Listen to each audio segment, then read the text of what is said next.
Fankuchen Award to David Watkin. This is actually the 2010 Fankuchen Award, and we're very pleased that David can be with us this year, this meeting in 2011, to accept the award. I'm just going to read the first part of the formal description of the Fankuchen Award, which, as I think you know, is in memory of Isidore Fankuchen, who was one of the founders, basically, of organized crystallography here and of the IUCR, I believe, and the ACA.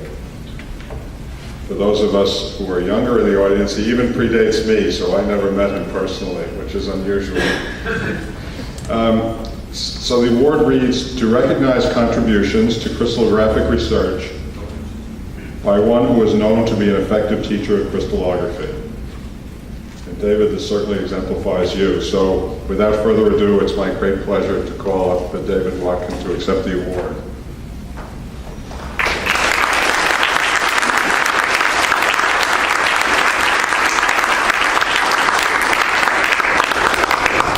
So I'm going to just read the plaque which is given with the award, and it says ACA 2010 Fankuchen Memorial Award is hereby conferred upon David J. Watkin for teaching, mentoring, and assisting crystallographers around the world, contributing to our understanding of least squares refinement, stewardship of the crystals software, and advocating for the future of crystallographic computing. David.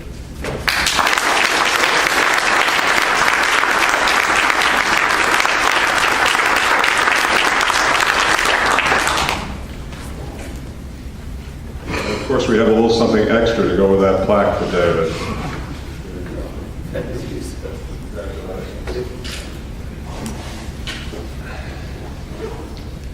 And now it's my pleasure to turn over to our 2012 co-program chair, Bruce Foxman from Brandeis, who's going to introduce our speaker. Bruce. Well, the good news is I have only a few things to say about David. I decided to put them on 3 slides so that I wouldn't eat into his wonderful talk. David and I met about 30 years ago, and it's been tremendous fun ever since, watching all of the wonderful things he's done and enjoying his friendship. And this is simply just a repeat of what Thomas said, so I won't read it again. I'll move on quickly to the next slide, which are some personal favorites of mine. I think if we polled the individuals in the audience, everybody would say something different about David, and they'd all be things of equal import. David got his degree at the University of Birmingham and went straight on to a postdoctoral fellowship at Count Christ in Oxford. And this is in David's own words, he's been at Oxford ever since, with responsibility for software development since around 1974. Some of my favorites are that he was co-founder of the BCA annual intensive courses in X-ray single crystal structure analysis. He was the 2009 Lonsdale lecturer of the BCA, and he is one of only 20 folks who've been honored by the BCA as an honorary member for life. And we hope, David, that at least there's 30 or 40 more years of that. So, a few more. In terms of publications, David's ideas about refinement have been just absolutely stellar. If you haven't read these 2 papers, I suggest as soon as the lecture is over, you go out and download. I can help if you need it. David's had a worldwide email advisory service for crystallographic problems for old folks like myself, my students, undergraduates, graduate students. All are treated equally and with cheer and grace and modesty. They always want to come back and ask him another question. I would have been a little meaner, so I didn't get quite so much email. David's been a great mentor of young crystallographers because of his modesty, patience, and understanding. He's got this welcoming, warm, and friendly attitude that is just unequal. My final comment is that his mentoring transcends the crystallographic community. When I was on sabbatical there with my 12-year-old son, Greg, David put him to work doing some programming. And Greg was fiddling with the computer, and David came over and said, "That's brilliant, Greg." And Greg remembers this to today. He's 35 now. And is working for Mr. Gates, getting a very large paycheck. So thank you, David. Without further ado, please come up and tell us some good stories.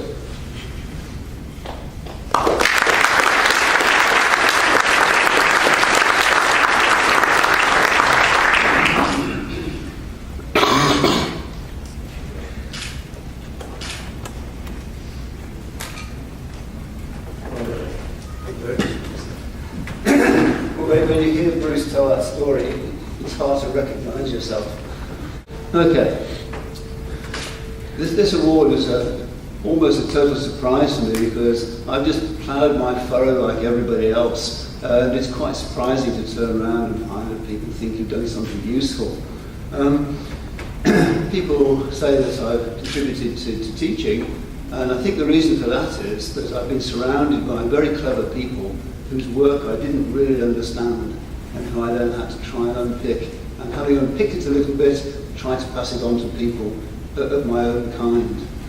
So teaching has been necessary because of the lack of understanding I had of very difficult work done by other people. The award also commends my stewardship of crystals. And again, that's mostly other people's work. I didn't write crystals, I didn't invent crystals, I just look after it. And that's interesting because it looks to me, as time develops, that if software doesn't have a keeper, it dies. No matter how clever it is, it dies. So I'm very pleased to say that the care of crystals is passing from my hands to Richard Cooper's. So in the talk itself, I'm going to speak a little bit about the people who were important in my early career. I'm going to talk a little bit about the evolution of crystals, how it fitted into the evolution of crystallography, and then get on to the gold standard with a single aim of winding up Joe Rigsby's. So I did my PhD with Tom Haymore. He'd just come back from North America. I was his first student. We inherited a slightly run-down laboratory that had a Philips generator and a broken Leeds Weissenberg camera. And my first task was to repair that. And in my PhD, which took 3 years, I did 3 structures. Such was the terrible labour involved at that time. After my PhD, I went to work with Tiny Powell in Oxford, and he called me for an interview, and he said, "David, do you know how to maintain a Weissenberg diffractometer?" And I said, "No, sir, I've never seen one." So we went into the lab, and he said, "This is it. Do you think you can maintain it?" I said, "Well, I do maintain an old Fellwood motor car." And his answer was, "That's close enough." And as you can see, it has a lot in common with a Ford. When Tyler retired, Keith Pratt took over running the lab, and he ran it for 30 years. He was a truly brilliant man, and he was a very caring and dedicated teacher. And in all honesty, it should be he who was up here today. He was, I think, quite badly treated by Oxford. Quite badly treated by Oxford. But in the world at large, he was quite wrong with. The evolution of crystals. You can see I came into crystals quite late down here. It started with a paper definition, just a plain text definition of the data you needed for crystallography. This was converted into a machine code program by John Rollitt. In Glasgow, Derwent Cruikshank produced an Algol version, and not to be outdone, John Rollitt also then produced an Algol one in Oxford. And at that time, it was felt that Algol would dominate the world. They were, of course, wrong. Bob Carruthers turned up at this time, and he went off to Spain to work with Ricardo Spagna, and there they produced what was later to become crystals. A little later, Ricardo Spagna came back to Oxford, and crystals was born, and it developed from that. And then in 1979, Bob came into the lab one day and he said, "I'm leaving in 2 weeks. I've got a job with CDC. We need somebody to look after crystals." Keith Pratt said to me, "Do you think you can do it?" I said, "Well, I maintain an old Ford motor car." And I got the job. So John Wallet was the father of crystals without any doubt. And working with these guys at that period, they designed a database that's still in use today in crystals and in chaos. And they were quite far-sighted. For example, they recognised that you might have crystal structures in which some atoms are in one space group and some atoms are in another one. And this was all thought about and planned. In these early days, programs were, you had to hack programs to make them work. You put little bits in, took bits out. So in the 1960s, 1970s, everybody pretty well, every crystallographer was a programmer. Eventually, when Bob Carruthers came on the scene, he was given the task of kind of tidying the whole thing up. And if John was the father, there's no doubt that Bob is the mother of crystals, in spite of the beard. And because he laboured, he really laboured to build a core that's been enduring. And we've still got his notes, and they explain the plans he had for the future, some of which we've been able to implement since.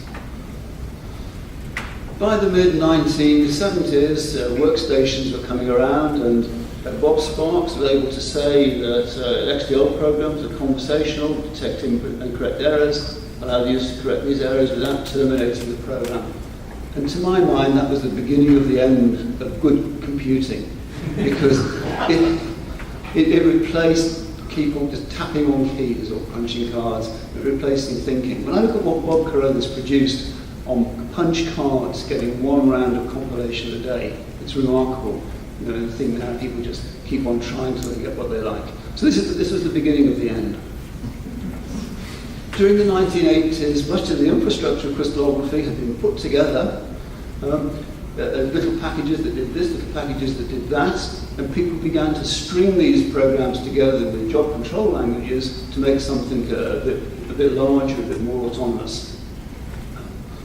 So DCL, JCL, enabled them to run quite complex tasks consisting of several small subtasks. At about this time, Paul Betteridge joined us in Oxford to do a PhD in inorganic chemistry, and like me, he found inorganic chemistry exceedingly tedious. And so he turned his mind to computing, and he realised that JCL wasn't good enough for building something intelligent. At that time, there was no real scripting languages for building complex procedures, so he just sat down and wrote a scripting language for handling crystallographic tasks. He wrote it in Fortran, and it still works. Later on, the Intel processors came, just gave you a computer on your own desk, and this completely changed the way people worked, and meant you could now run full mainframe programs on your desk, watch what was happening, interact with them. It also gave you proper interactive graphics as reality. Up until the mid-1990s, we've been interested in developing fully automated systems. So this paper I produced with Conrad Giacovazzo was supposed to give you fully automatic structure analysis and refinement. And of course, it wasn't enormously successful, because if it was, you'd all be using it. Towards the middle of the 1990s, we realized that it was actually easier to teach chemists some basic crystallography than it was to teach computers difficult chemistry. And so the thrust of our research changed from trying to automate the process into producing an environment that made chemists happy. And at this time, Richard Cooper joined us as a one-year project student, and he prototyped our first fully interactive GUI. Again, he had the same problem as Paul Betteridge. Nothing really existed then for building a GUI for crystallography in the way we wanted, and so he wrote a GUI processor, something to build your own GUIs. Tom stands there, as he always does. Tom has been a great friend, and a great colleague, and a big advisor since time began. I'm very much indebted to his advice. Although Lachlan Cranswick was in the UK for quite a short period, just 5 years, he was very important because he played the devil's advocate and tried to tell us what the chemist in the street wanted from a crystallography package. And his quest for eye candy strongly influenced crystals, and in due course, Lex too. So by the millennium, crystals had kind of matured on the inside and was now being pushed forward into other far corners of crystallography. And this is a screenshot of some publicity material from 2003.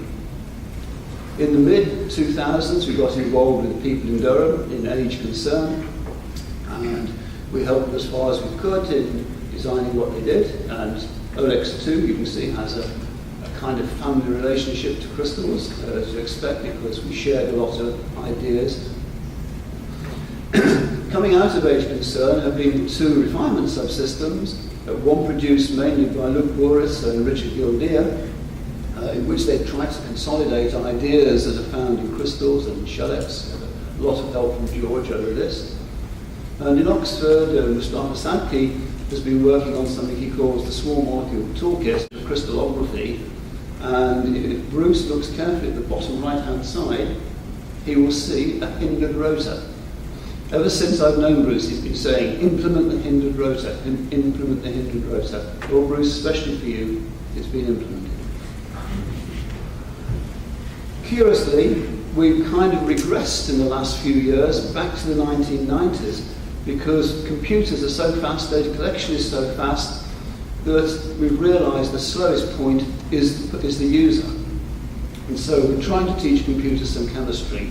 And there's a DPhil student working on this. He's trying to use smile strings to introduce chemical knowledge into a structure analysis. And his first task is to say, is this structure that has come out of superflip the same as this structure, which is what the chemists think they've got? If the answer is yes, that's a very easy thing to test, then there's nothing else to say. If the answer is no, then you say, well, how much of it is similar, and in what way are they different? And that's much more subtle. But we think that putting chemical information into crystallographic packages is the next stage in automation. So let's get on to the gold standard. So why was there a gold standard? Well, I think it was a number of reasons that at that time the materials were carefully chosen, they were already well characterized, there were no other techniques to compete, so if all you've got is gold, then gold is the gold standard. But mostly the people who did it knew what they were doing. They really knew what they were doing. And here's an example of a paper from 1926, William Augustus Caspari looking at quinol, and he understood about habit and polymorphism. He'd have learnt about that from the mineralogists before. He knew about twinning and the necessity of choosing a nice crystal. He knew about pseudosymmetry. If alternate layers of data are systematically weak, then there's something fishy going on. And they'd even begun to understand about hydrogen bonding. So as long ago as 1926, the things that we now take very much for granted were already well known. Also, the unavailability of computers forced people to think. So in 1931, Kathleen Lonsdale was looking at hexachlorobenzene. It's curious, if you read her paper, even as late as that, they weren't certain that benzene was planar. Anyway, she recognized that the hexachlorobenzene ring was lying on a center of symmetry perpendicular to the b-axis of a monoclinic crystal, and she recognized that you could solve this structure by doing a rigid body analysis. And she simplified, for what it's worth, the structure factor expression down to this complicated thing, but it only has two variables.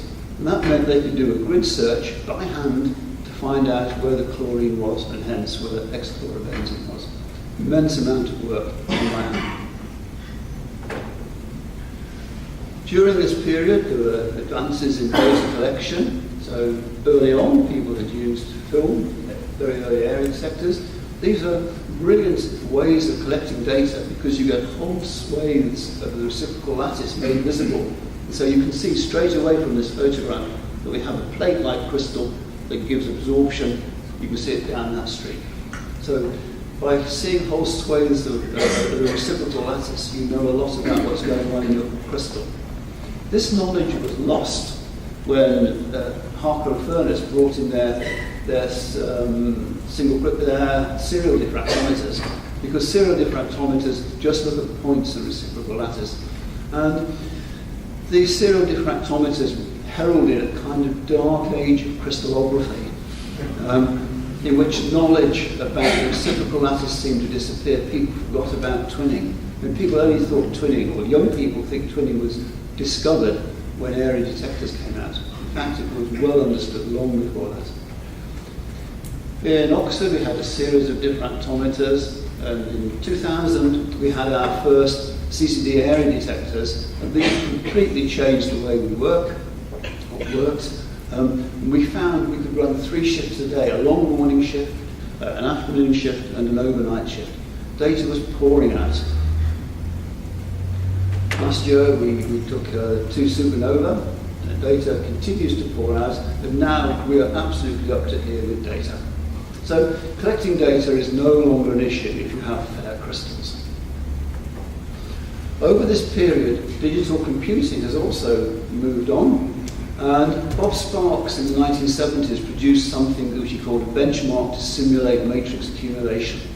And running it on a Microvax 3800, which was a multi-user system, we had about 40 people using that.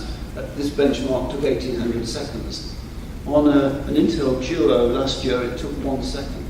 If you turn that into other figures, it means that we can now do in 1 day what took 5 days in 2005, and what took 5 years in 1990. We can now do in 1 day what took 5 years in 1990. That gives us the possibility of making endless mistakes and not having to worry about it. So where do we stand now? 2011, we've got diffractometers of great sensitivity, low energy laboratory sources, synchrotron sources. Work at 100K is routine, 10K is feasible. Diamond cells that you squeeze the life out of crystal. Computers work at breathtaking speeds. We've got an amazing technology. What science can we do this? Well, Howard Flack and Gavazotti wrote in 2005, in a kind of Tolkien phrase, I always feel, the age of intermolecular structural chemistry is declining for small molecules. And I think they're absolutely right. If you turn up a crystal structure and the bond lengths don't match the Cambridge database, either you've got something wrong or you've made a discovery, and it's usually the former. So we know a great deal about the nature of molecules themselves, especially organic molecules. So has crystallography turned into just stamp collecting? And if you go back and look at the Zeitschrift for the end of the Victorian era, I'm very lucky because we work in a laboratory that dates back really to the Victorian era. It started as mineralogy and eventually became crystallography. We have all these old books on shelves. Anyway, you open these books and at the back there are these beautiful diagrams of crystals, and they measure interfacial angles to seconds of arc. Amazing work. Absolutely pointless. It served no use. Well, I suppose it paid the rent. Because the law of constancy of interfacial angles was already well established, that they were not adding to it. And I sometimes wonder when you look at actor E, whether we're into the same syndrome. It pays the rent, but we're not adding to science. So is it just an uncollected? So this led me to think about what's happening in the journals. And we have effectively now the journals as squeaky clean structures. And this is a structure done by Sarah Jenkinson in Oxford. I hope it didn't take them more than 2 hours to do. Crystallographically, it's absolutely barren. Chemically, it's absolutely crucial. So it turns out that this squeaky clean crystallography is useful for the chemists. And what I would like to see somebody launch is the Journal of Modern Structures.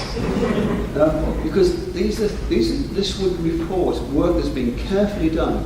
It's not careless, but it's just unusual, difficult, the serious problems that the author can't resolve and he'd like to share with the community. And I think it's a great pity that the COD project, the Crystallographic Open Database, didn't develop into an electronic journal of rotten structures. It would be nice to be able to search for R factor greater than 15, number of observed reflections greater than 94%, author has 50 good structures to his name, here are the frames, what can you do with it? So the squeaky clean crystals are not very interesting crystallographically. The more taxing ones are, and this is a structure done by Emma Thompson, who was at the ACA last year, had terrible trouble getting crystals. They can't get a complete data set even on a synchrotron. The crystals rot. But chemically, very, very interesting. Crystallographically, it's interesting. They've got 4 observations per variable, 4,000 restraints. That's serious crystallographic work, and I think well worth publishing. If you publish, then things go into the Cambridge database. Is this a museum, a graveyard, a gold mine? Well, I think it's a gold mine, because CCDC produced the technology to turn data into knowledge. And you can use it like this. So you solve a crystal structure, you put it through Platon or Cheksiv, and basically there, the physics might tell you if there is something wrong. Something wrong with the physics. But you can have things that are wrong with the chemistry. And you may be able to find this out by putting your structure into a product from CCDC. The product I like is Mobile, because Mobile tells you about bonds and angles in the chemical context. So you stuff your structure in, and it looks at each bond, each angle in your structure, and says, this angle, this one here, as you say, looks a bit fishy compared to these angles in similar related structures. So it's picking on the chemistry and telling you if something is unusual. So back to the question. Is it just stamp collecting? Well, not entirely, because this high throughput, high precision crystallography is a vital tool for modern preparative chemistry. We now have 4 diffractometers in Oxford, feeding off the work that's generated by the chemists upstairs. So it's moved from being a science into a technology, but I think the technology is still immature. And so the challenge for people interested in technical developments is to turn this technology into something that's much more robust, very robust, when used by just bench chemists. Automatic structure solution refinement. Well, the solution bit is more or less routine now. You stuff your data into SEER or Superflip or ShellXS, and you get a connectivity every time pretty well. The physics might get a bit confused about atom assignments, but then you can sort that out yourself if you're a chemist. You just look at it, you say that should be an oxygen, and away you go. The worst thing that is really hampering automatic structure analysis is disorder.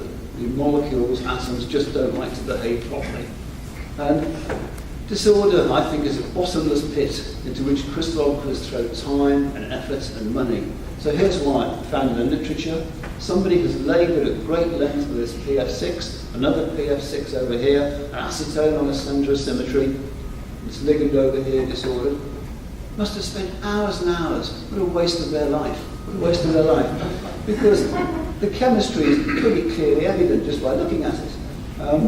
So I don't know why you have to do this, of course, to be squeaky clean, but I think maybe standards need to be shifted a little bit. Last year we had to work out what was the cost of a structure analysis. Well, that's a stupid question. But we have to do it. And we gathered together all the people who use the equipment and tried to find out what their workflow was. And it turns out that most people can get started in a matter of an hour or so, and then the data collection, if you're lucky, is a few hours or maybe a few days. And then the structure solution is a few hours, or it could go on forever. And so, there is no way of knowing at the beginning of a structure analysis how long it's going to take you. But we found that about half of the structures could be brought to publishable quality, including a diagram, in one working day.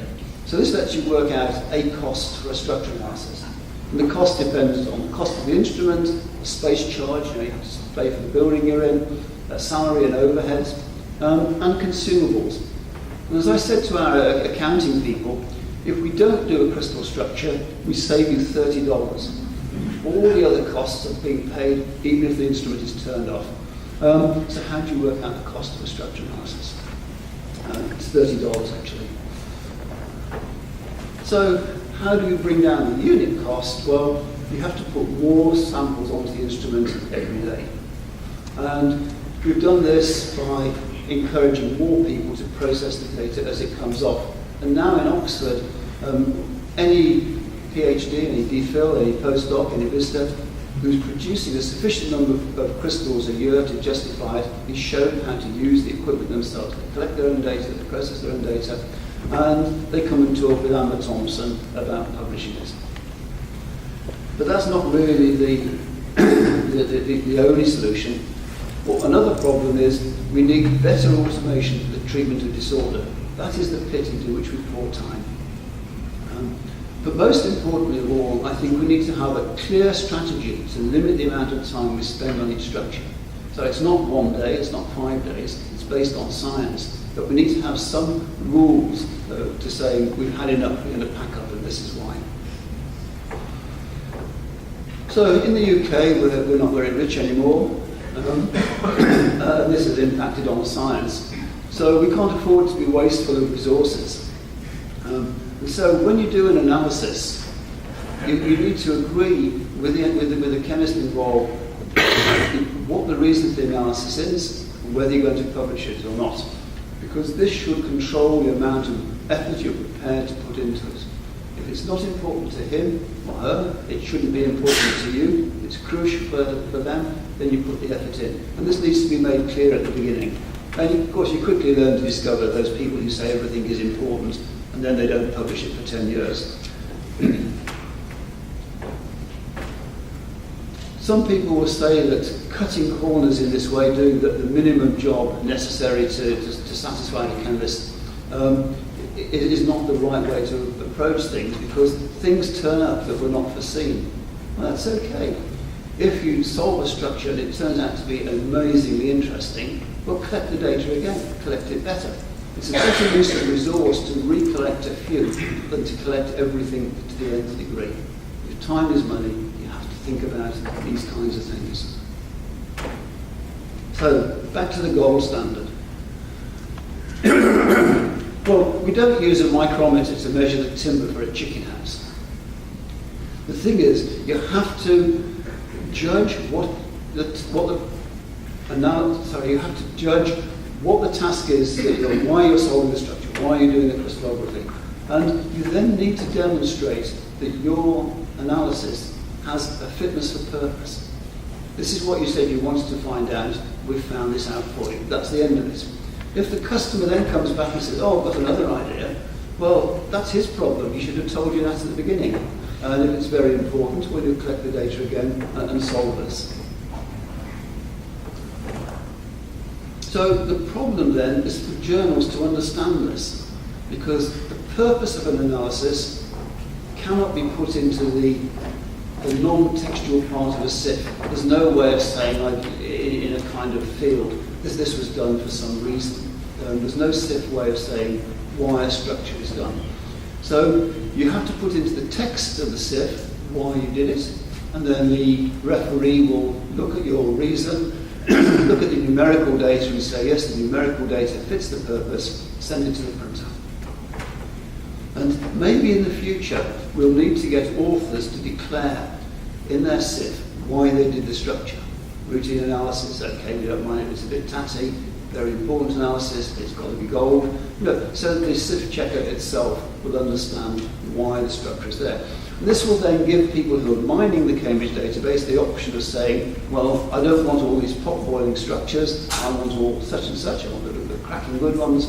You can sort it through. And it might be interesting, you see, to go through the Cambridge database and say, let's find all the structures that we've just done in a routine way. We try and get some insight into how crystals form. You see, one of the things that limits what's in the Cambridge database is the availability of crystals. If you can find holes in the Cambridge database where there are no routine structures, that might mean that you found a place where it's difficult to grow. So in the final few minutes, where next? Well, there's some question. The molecular solid state is, I think, become interesting for structure analysts. Molecular structure is known, it's the solid state itself that we need to look at. There are some questions I think about on long flights across the Atlantic. Why does nature choose space groups? Or even does nature choose space groups? I mean, space groups, as we see them in international tables, are just mathematical points in a continuum of symmetry. So there's no real reason why nature should decide to put itself into volume A. And that Z prime greater than 1 structures. These are really weird. You know, why do they exist? What's nature up to with these? Modulated structures, an extreme form of Z prime greater than 1, they're even weirder. So how do molecules share information about each other? How do they know what to do? And finally, how do I get this rotten material to crystallize nicely? A question as simple as that doesn't now have an answer. 2011, somebody turns up with this stuff in their flask and says, how do I recrystallize it? You cannot tell them. You can give them some suggestions, but you cannot tell them. That's a great gap in our knowledge. I was amazed at Keith Moffat's talk yesterday about how much macromolecular people know about their materials and compared it with how little we know about small molecule materials. It's frightening. So molecular solid state. Structure prediction, painfully slow. In the Cambridge database blind test 2 years ago, one of the companies did solve everything, but as they said, at massive computational cost. You know, is something missing from these calculations? But if I dissolve sucrose in water anywhere in the world, those molecules know what to do. They come out regularly as the crystals that we all know. These molecules know what they have to do. Can we squeeze that knowledge out of them? Morphology prediction. Even that's pretty feeble. Even when we know a crystal structure, we've got a crystal structure, it's very difficult to predict the morphology. And of course, this is because of surface effects, presence of impurities in the solution, things like that. We don't understand that at all. Even simple growth of crystal, it's still a black art. You go into a laboratory and they say, hey, how do we crystallize this? And they say, oh, go and ask Joe. He always gets it to work, I never can. So what does Joe know that I don't know that enables him to do this? Can we take his knowledge and systematize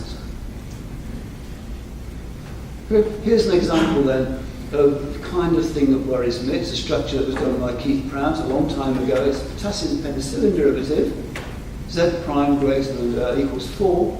4 molecules in the asymmetric. It's an optically active, it's a chiral material. But look, nature's struggling. Nature wants to put a centre of symmetry in there, it's not allowed to. Wants to put a centre of symmetry in there, it's not allowed to. It's got blind planes all over the place almost.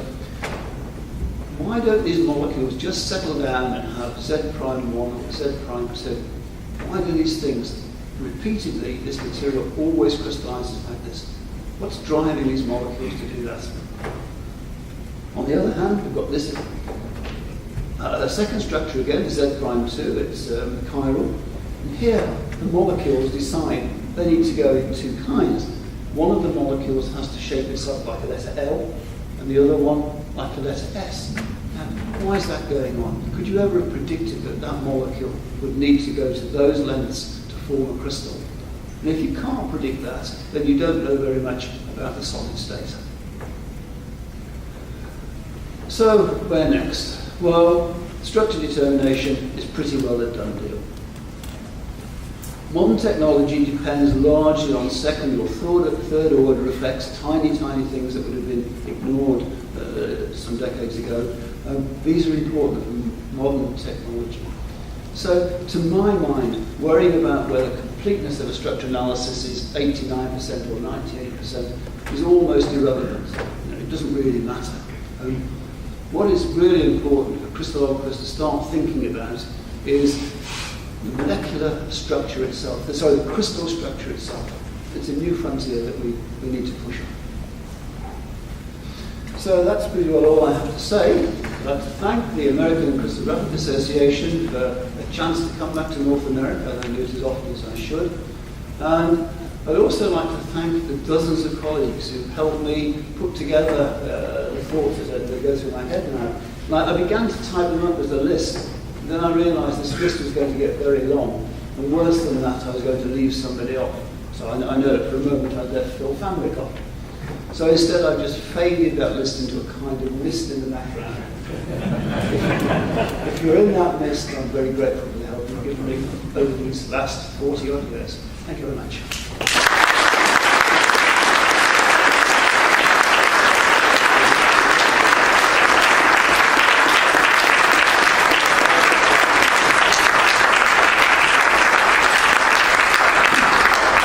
Thank you, David, and congratulations again. Very nice. We have time for some questions, debate. Yes, please. You mentioned that if you do a good enough job, that there may be an occasion where you need to collect the data again to answer a more interesting question that comes up. But in a couple of instances, I'm a very small-time player, but it's not been possible to find the original crystals. And getting crystals in carbohydrates is often very difficult. So is there have you thought about some sort of archiving procedure for keeping the crystals that have led to the published determinations? Not as such, although for the Bob Sparks symposium a few years ago, I actually redid the crystal structure of the very same crystal I'd used for my PhD 40 years earlier. 40 years before, it had taken a year to solve this crystal structure. With a modern machine, it took about a morning. And interestingly, the chemical results were the same. There was no new chemistry. Archiving crystals is an issue, and I don't think it's practical by and large. If you've only got one crystal, and that's the world's supply, then I think you would say we collect the data properly. Yeah, that's it. Although if the world supply is only one crystal, you do have to ask, why are we doing this? It's perhaps more useful to observe the structure of something that's going to be plentiful. But I don't believe archiving a crystal, of course, is the most condensed way of storing the data, but I don't think it's practical. But on a modern machine, you can very often find out what the structure is within minutes. Within half an hour, you know what the basic structure is, and then you can make a decision whether to carry on for another few hours or even another few days. So you have the ability with modern technology to change your decision on the fly. Joe? Thanks, Joe again. We didn't think you were going to ask a question. First, I would like to apply for assistant editor to the Journal of Rotten Structures. And second, We accept your offer. second, I once heard that crystals are God's practical joke on mankind. And I often believe that, but when we think about crystals, and the last part of your talk reminded me of this, we're often dealing with crystals at, at 110K and up to room temperature. And perhaps we're dealing with just this narrow range, and it's a narrow range of temperatures, that above and below that range, maybe we'll see a lot different. Could you maybe talk about the practical joke that we all see all the time? The only thing I know about that is that we seem to be seeing more Z prime greater than 1 structures these days than we did when I was a kiddie. And I think this is in part because we're working at low temperature, and possibly also in part because we're getting there very quickly, and we're not giving the crystals time to adjust to their new surroundings. But that's all I know about it. But Z prime greater than 1 is more common than it used to be. Yes. Dita. My question is, what do you think about the scientific process itself? Don't you think it's useful to waste your resources sometimes in order to find out something? I mean, if we limit ourselves to the technology bit, do we not limit ourselves to the service, and shouldn't we focus on science? Definitely. There is a role for 2 kinds of crystallography here, and if you're very lucky, you're in a position to be able to do this. You have to offer a service to justify your salary, which means getting a good throughput of fit-for-purpose structures. But if you're lucky, you'll find some chinks in between that, in which you can pursue your own interests and do things that are a bit off the wall. Yeah. Sadly, we have to earn our income somehow, and that usually means turning something out. But you can usually squeeze a bit of time in between to do things that excite you. To be funded to just do what you like, when you like, for as long as you like, is becoming increasingly rare. Any further? Yes. So you just mentioned the squeeze. So frequently I have a lot of disorder structures. So I want to ask, What's your opinion about best strategy to do the refinement for the disorder structure? So when should I stop? That's it. Yeah, it's a good question. I'll throw it open to Joe. I'll tell you Simon Parsons' answer. If he's prepared to spend about half a day ferreting around with multiply interpenetrating disordered models, if you can't solve it in half a day, then he'll squeeze it. Unless it's something that's particularly important and you've got to resolve the disorder to answer a problem. But if it's just a solvent and you can't sort it out in half a day, just squeeze it. Go on to the next one. Not only solvent that I can deal with it's more, okay, but all molecules. So. That's more worrying. I wouldn't like to squeeze the main molecule in my structure. I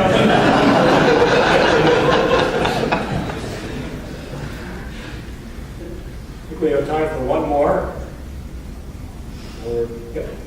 In your laboratory, where is the line between high quality and regular quality? Where do you know that line? It's about like that.